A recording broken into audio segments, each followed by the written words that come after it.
ძალიან მნიშვნელოვანია, როცა საუბრობთ ადამიანის სხეული და სხეულიც და სულიც. ამ შემთხვევაში როცა ვამბობთ ადამიანზე, სხეული და სულს ორივეს მოვიაზრებთ.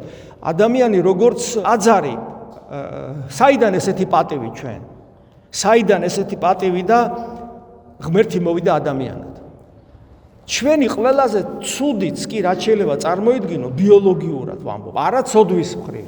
არამედ ბიოლოგიურად, სისუსტის მხრივ, რომ ადამიანი სუსტია, ადამიანი უნარო, ადამიანს რაღაცების ეშინია, ადამიანს ჭამა უნდა, სმა უნდა, ადამიანს რაღაც გარკვეული გამონაყოფები აქვს. აი ყველაფერი, აი რაც ადამიანის ღირსებას, პიროვნულობას, თავისუფლებას, გონიერებას არ ეკადრება ცხოველი ვით არის, ხო ადამიანი რაღაც ნიუანსებში.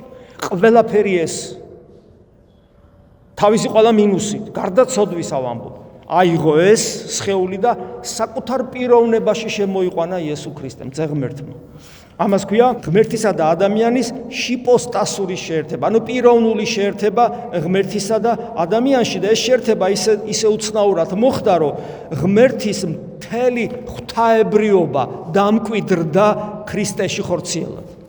ამიტომაც ჯვარცმას რო უყურებთ, ვამბობთ ღმერთი არის ჯვარცმული, ღმერთი მოკვდა. ღვთისმშობელზე ვამბობთ, რომ ღმერთი გააჩინა. ადამიანო ღმერთი როგორ უნდა გააჩინოს და ღმერთი როგორ უნდა მოკვდეს, მაგრამ ის ადამიანი, რომელიც მან თავის პიროვნებაში მიიღო, იმ ადამიანობას ადამიანური პიროვნულობა არ აქვს, ღმერთია მისი პიროვნება და ეს ადამიანი ჩვენ ერედემენი თავის თავში მიიღო და ამის მერე ადამიანური ბუნება შესაძლებელი გახდა ღმერთის დატევნისა თავის თავში და ჭურჭლად შექმნილი ადამიანი ტაძრად გადაიქცა. აი ეს არის ძალიან მნიშვნელოვანი.